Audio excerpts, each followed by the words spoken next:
Ryan Reynolds here for, I guess, my 100th Mint commercial. No, don't. I mean, honestly, when I started this, I thought I only have to do like 4 of these. I mean, it's unlimited premium wireless for $15 a month. How are there still people paying 2 or 3 times that much? I'm sorry, I shouldn't be victim blaming here. Give it a try at mintmobile.com/save. Whenever you're ready. $45 upfront payment equivalent to $15 per month. New customers on first 3-month plan only. Taxes and fees extra. Speed slower above 40 gigabytes. See details.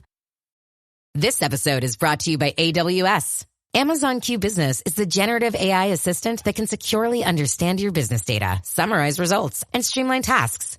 Learn what Amazon Q Business can do for you at aws.com/learn more.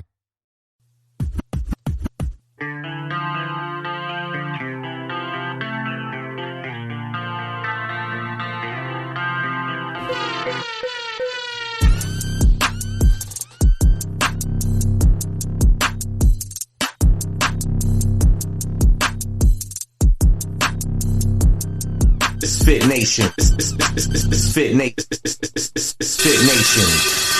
Awesome.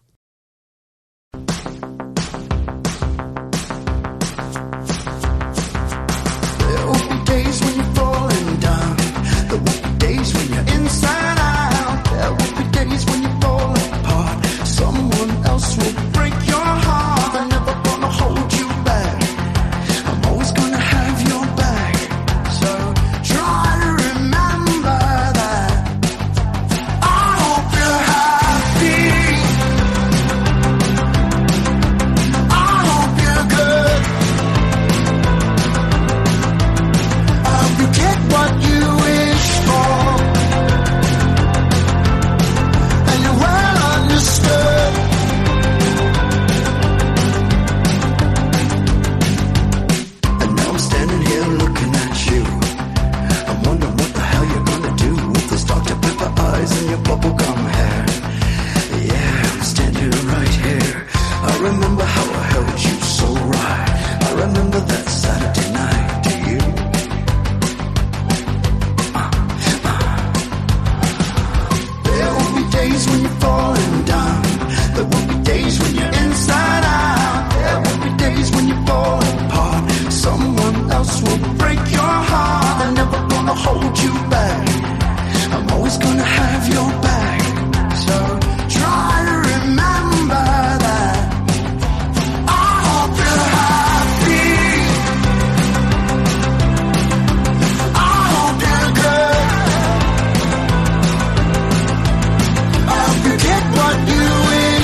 All right.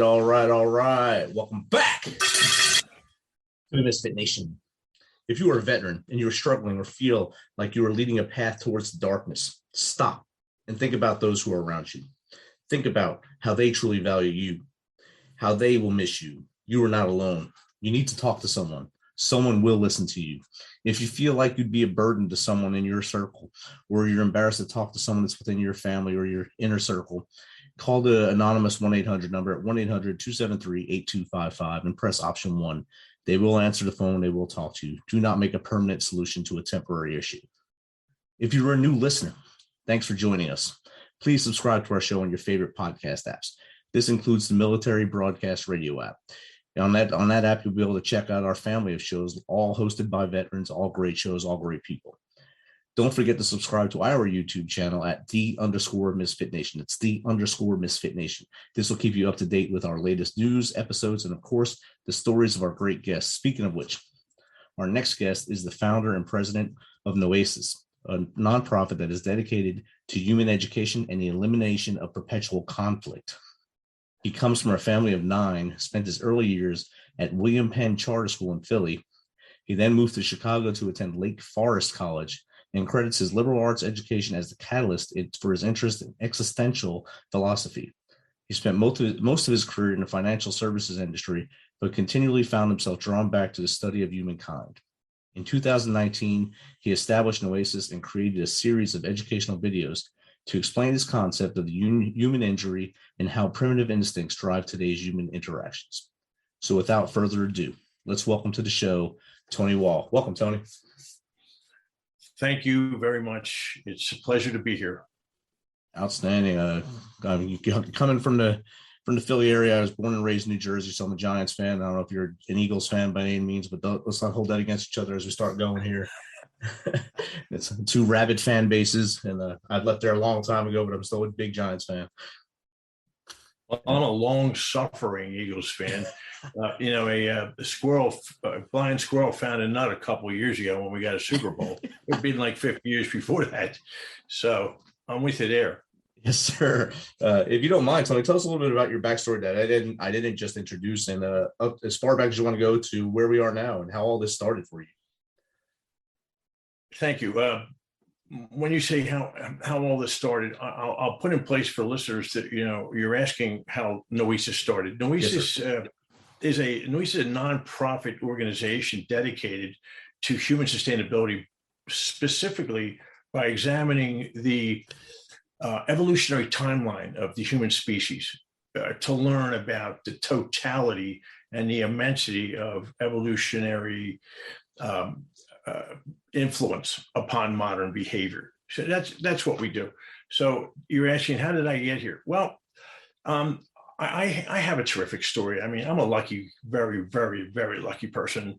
We came from the western suburbs of Philly, had an idyllic childhood. My Irish Catholic, grew up in a wonderful neighborhood of small colonial homes that all looked the same. Had terrific friends right out of the Lean On Me movie. It's kind of exactly like that.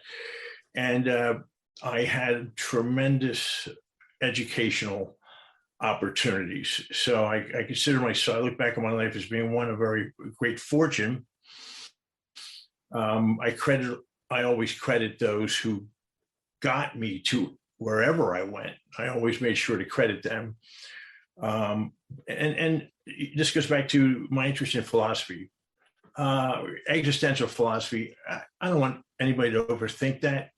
Existential philosophy is just highly deductive at its core. It's a very realistic viewpoint of the world, if you will. But I was always an observer. And to answer your question there, how did I get here? I'm an observer, someone who's able to pull themselves apart from how they feel about something and just observe it and ask myself, what's driving this thing I'm observing, rather than judging it or blaming it.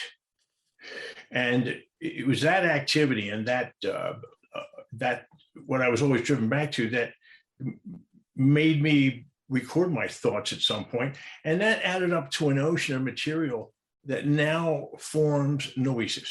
So I'm generally an observer and an empath. What I mean by that is you're a military man. May I also add what I said earlier, and that is that I know enough about the suffering that goes on with military veterans. It just breaks my heart, which is what we talked about earlier. So I'm empathic in nature, and I am drawn toward helping. So that's what we're here to do. We're here to try to get the human race through an existential crisis into a sustainable future. Okay, that's outstanding. And this started 2019. You started Noesis. Yeah, 2019. We came together. I mean, these ideas have been percolating for 10 to 15 years in the form of essays and things that were formed in ocean. I shared them with somebody who noticed that there was a logical flow and a seamless nature to them, and highly realistic. So I was then, I was urged to write books or a series of books, but I really I would rather help. I think I can help bring influence upon a highly stressed humanity. The book's on the way, but what I did first was spend 3 years building this nonprofit. We started in 2019, about a year before the pandemic. So that shows that we were always mindful of human concerns way before the pandemic, as opposed to coming out of the pandemic. So here we are ready to go. We're in major fundraising, and we are I'm humbled by the attention so far. Man, it's good to get the attention. And like you said, it's good that you started before the world got put into a shaker bottle, shaken up for the last 2 years. And you were already a year into the process at that point of starting, just getting his nonprofit off the ground. And that's something most people can't say right now. So a lot of people are starting it as we're coming out to try to make things off of the pandemic. You made it for the entire human race, not just those who were affected. That's a good point. I wanted to make, that's called a cottage industry. Something happens and people create industries that come off it. And you know what? We're not here to judge that. Right. We're only here to say that human concerns for sustainability into sustainability were something that were in place way before pandemic. And we are focused, again, on the past of humanity as opposed to what's in the future. Right. We are identifying evolutionary triggers for all modern human behavior to deduce whether or not they have utility in a modern day. So that's what we do. What made you come up with the term Noesis? And what does it mean, and why did you use that as the name of your organization? The word Noesis is a Greek word that means kind of a fusion of an intelligence and understanding. Is there intelligence here? I say that yes, there most certainly is, or you won't stay. Let me put it that way. We are fact-based. We do not meander into theory because stressed humanity, we feel, no longer has the luxury of theory. We need some answers about, we look around and when we all see the same thing, we see a degradation, which is fair. We put it in a very fair way. Human beings all come from the same place. So politics doesn't even come up here. Not that we wouldn't discuss it, but it just doesn't even come up. All humans are the same, and we come from the same place. And one of the central assumptions here is that we evolved on Earth. And in a process not well understood, but one we can all agree that we are in fact here. We exist. So whatever how we got here, whatever people want to assign to that, whether it be divinity or science, it's all good to us. We all agree that we are here and that we are a species in crisis. Another fair way to put it. Yeah, very fair way to put that. So we are trying to unite human beings in a place that we can unite, and that would be under species preservation. So we can't unite politically, of course not. We can't unite culturally. We're not ready. We can't unite religiously, certainly not. And again, politically, we can't. So where can we unite? Well, you're a veteran. You know this. Human beings unite under common enemies. It's all through history. Is the end of our remarkable species one we may invite? But we're not alarmists here. We're scientists. Is the end of our remarkable species not common enough of a crisis? We're going to find out. Yeah. All that's like you said, in the military, we go by a few things. The enemy of our enemy is our friend. The friend of our enemy is our enemy. And no matter where we go, you have to go with that same mindset. In Afghanistan, you never knew who your friend was. So you know whose side they were on each day, depending on who paid them that day is whose friends they were. So it's hard to build those relationships or cross that cultural boundary without being a part of the culture itself in the first place. But once you take those variables out, like the culture, the religion, the politics, and just see each other as people, as if people, it's a lot easier to get along with people. Well, that's a great, terrific segue into the following. It occurred to me a long time ago. I go back to being an observer, a macro humanist observer. What do I mean macro? Well, a micro humanist relationship is one between a therapist and a patient. So what is macro? Macro humanist is the study of human groups, anywhere from a small group up all the way up to countries, because of an observation I made long ago, and that is that the behavior of any individual is not predictable in any way, but the behavior of human groups is precisely predictable. We fail in very eerily precise fashion. So that was what I was drawn to. And because of that, I felt like I could determine what was driving modern behavior and that it was likely rooted in unresolved evolutionary baggage. So that's a gift that keeps on giving, because it turns out that we have 200,000 generations of human beings that came before us, and that weighs on our present moments. Not a hard sell. So we're fighting our own biology. We're fighting ourselves in a time when we must find sustainability. We're in perpetual conflict instead. And the reason we are is now knowable. It's knowable how we got this way, and it's not who we are. You're going to ask, how did we get this way? And I'm going to give you the nickel tour, because we don't have time, I understand. Human beings in their evolutionary journey, we moved around the world in cooperative packs. We had to do that or we died. And this kind of correlates with the military chain of command. It was one where you collaborated or you stood a chance to die.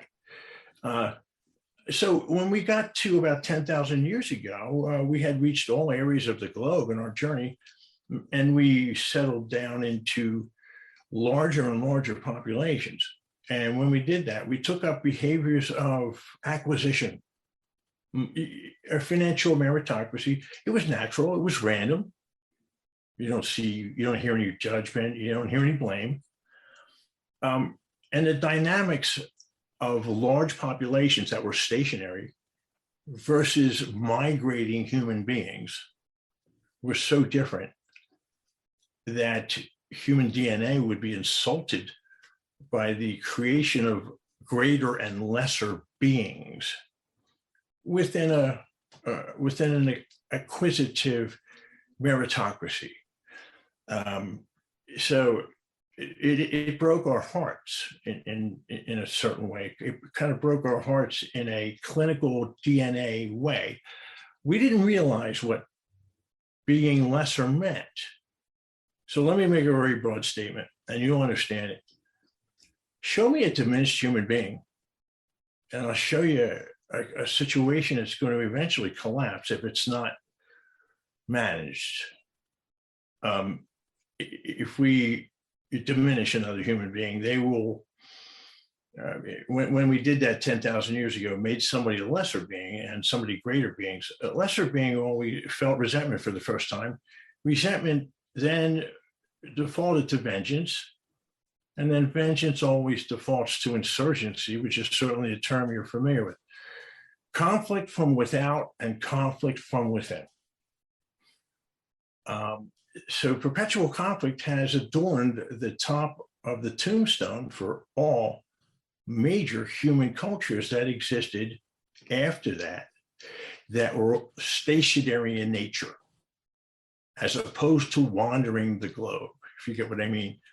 So that was check for us, and checkmate, check.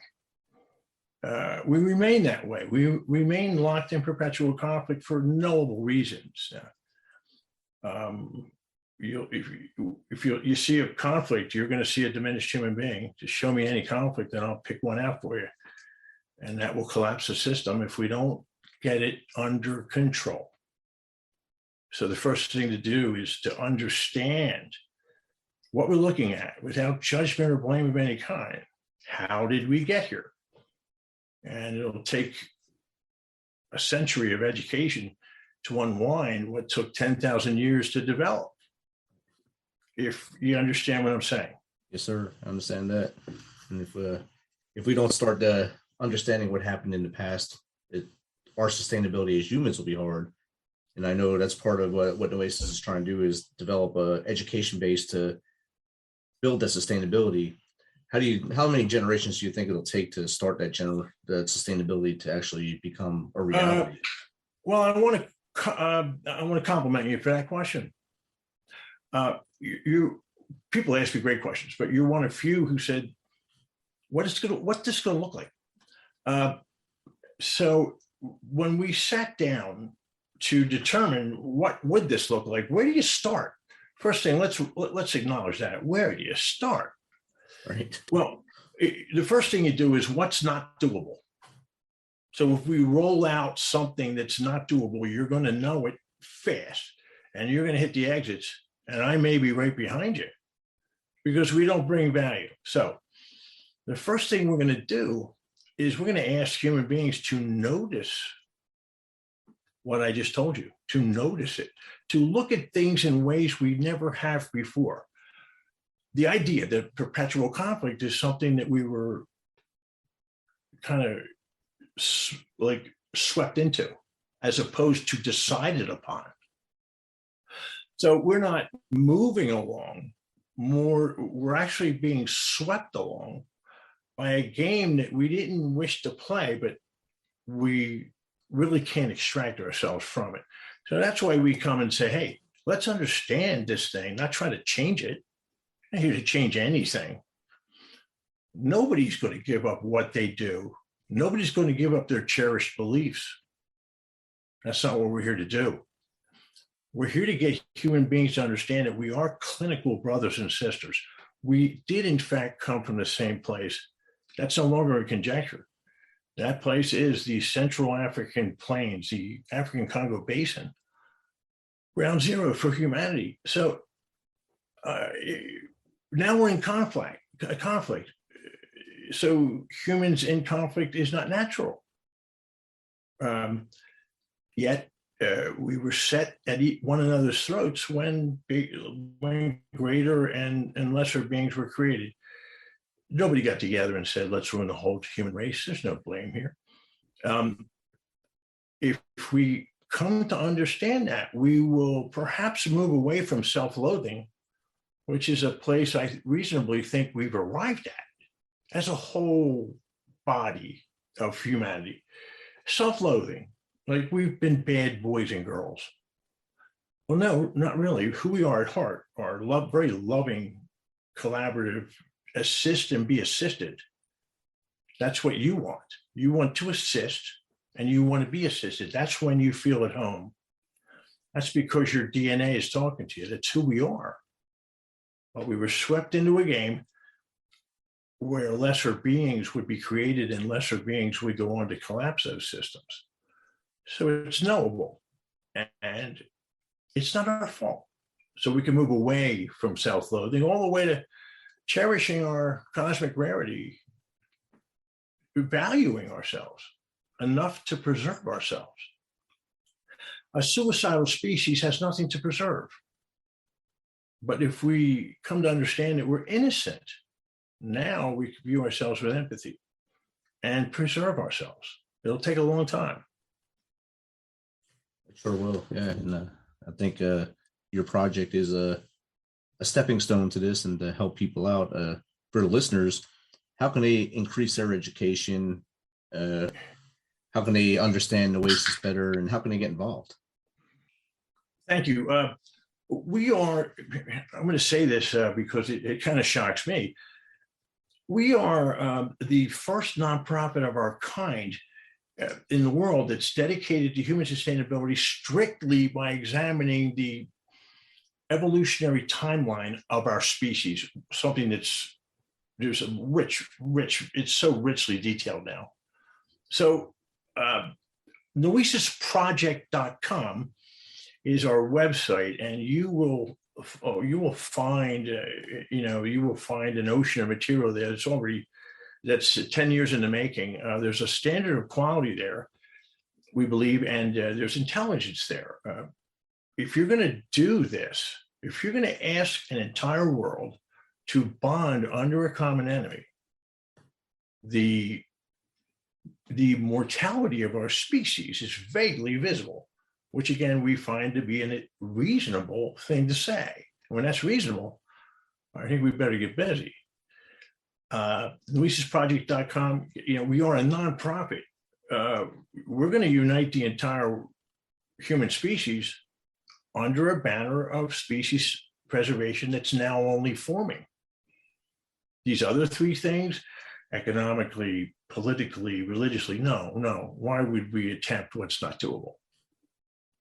But all humans can now say, between me and you, the guy makes a point.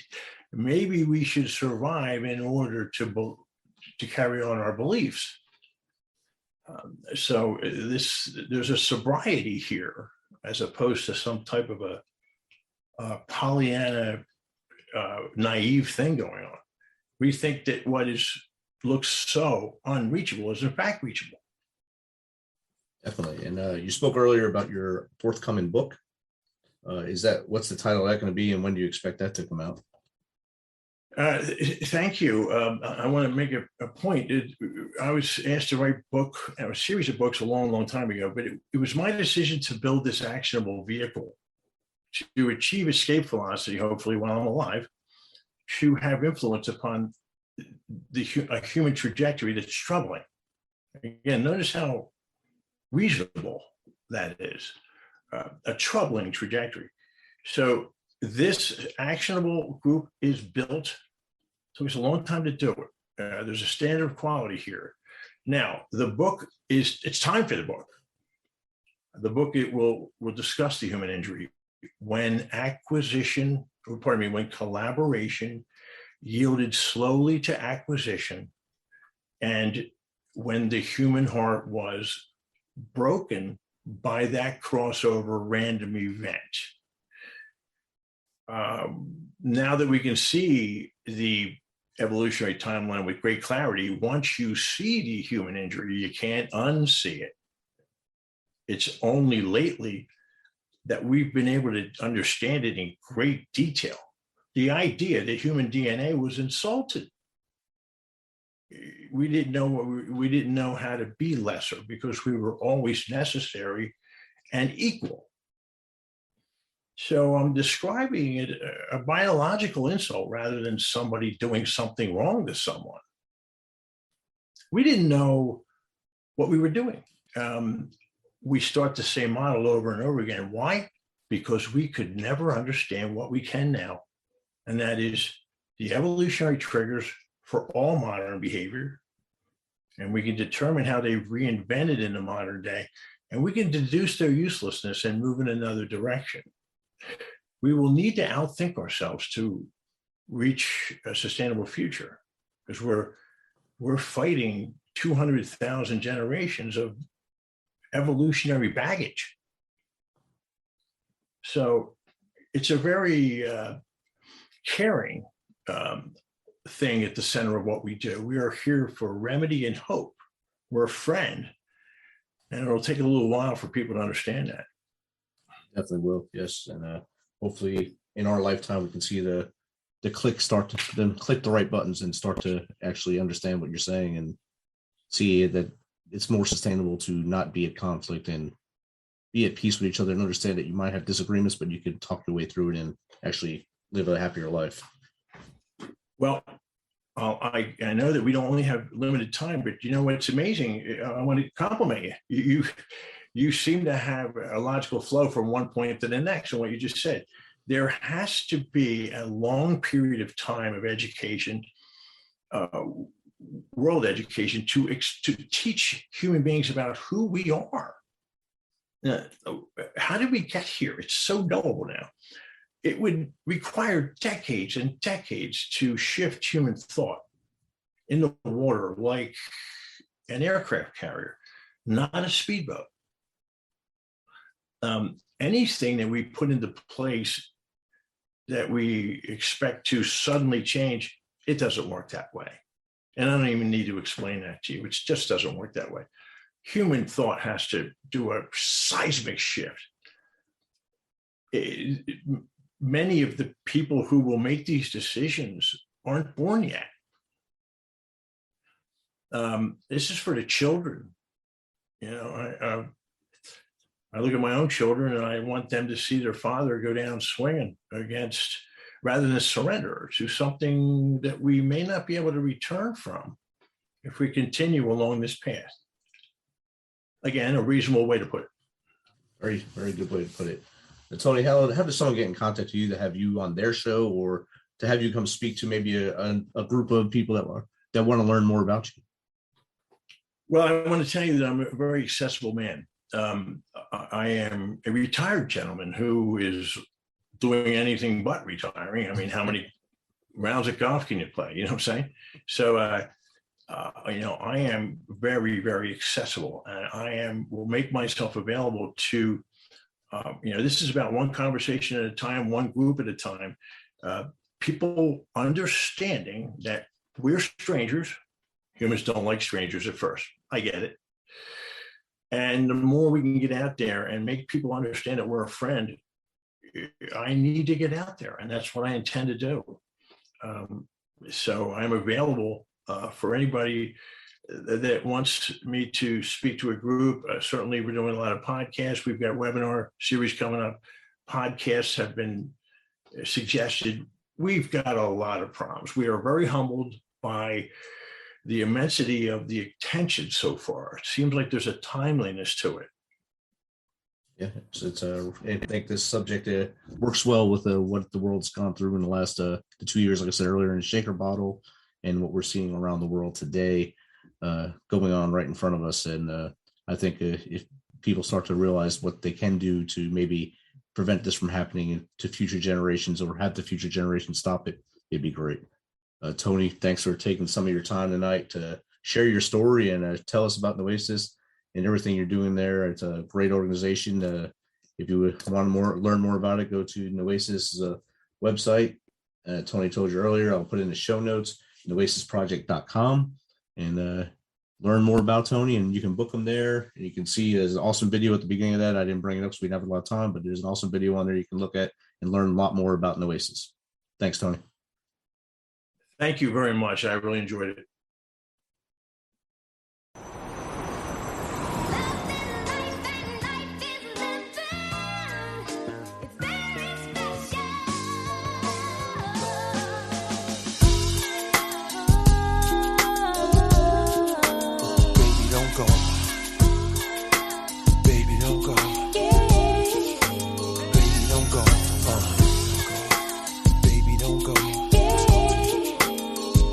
don't go. I understand. Just chill. Baby, don't go. It's such a shame, but I'm leaving. Can't take the way you're mistreating me. And it's crazy, but oh baby, it don't matter whatever, don't faze me. I don't believe you wanna leave like this. I don't believe I just had my last real kiss. I do believe we'll laugh and reminisce. Wait a minute, don't bounce, baby. Let's talk about this, man. Well, I'm bouncing and I'm out, son. I gotta leave you alone. Cause I'm good, holding down the spot, and I'm good. Repping the girls on the block, and I'm good. I got this thing on lock, so without me, you'll be fine, right? All my pride is all I have. Pride is what you had, baby girl, I'm what you have. You'll be needing me, but too bad. Be easy, don't make decisions when you're mad. The path you chose to run alone. I know you're independent, you can make it on your own. Here with me, you had a home. But time is of the essence, why spend it alone, huh? The nights I waited up for you. Oh boy. Promises you made about coming through. So much time you wasted. That's why you had to replace you. It makes a cat nervous, the thought of settling down. Especially me, I was creeping all over town. Thought my tender touch could lock you down. I knew I had you, as cocky as it sounds. The way you used to giggle right before I put it down. It's better when you angry, come in, I'll prove it now. Come in. Stop playing, you gaming. I gotta leave you alone. Cause I'm good, holding down the spot, and I'm good. Repping the girls on the block, and I'm good. I got this thing on lock, so without me, you'll be fine, right? All my pride is all I have. Pride is what you had, baby girl, I'm what you have. You'll be needing me, but too bad. Be easy, don't make decisions when you're mad. The path you chose to run alone. I know you're independent, you can make it on your own. Here with me, you had a home. But time is of the essence, why spend it alone, huh? People make mistakes to make up, to break up, to wake up cold and lonely. Chill, baby, you know me, you love me, I'm like your homie. Instead of beefing, come home me. I promise I'm not a phony. Don't bounce, baby, console me. Come in. There's nothing you can say to me that can change my mind. I gotta let you go now. And nothing will ever be the same, so just be on your way. Go ahead and do your thing now. And there's no more to explain to me, you know. I know your game, I'm not feeling what you do. So I'm bouncing and I'm out, son. I gotta leave you alone. My pride is all I have. Pride is what you had, baby girl, I'm what you have. You'll be needing me, but too bad. Be easy, don't make decisions when you're mad. The path you chose to run alone. I know you're independent, you can make it on your own. Here with me, you had a home. But time is of the essence, why spend it alone, huh? All my pride is all I have. Pride is what you had, baby girl, I'm what you have. You'll be needing me, but too bad. Be easy, don't make decisions when you're mad. The path you chose to run alone. I know you're independent, you can make it on your own. Here with me, you had a home. But time is of the essence, why spend it alone, huh? I promise you.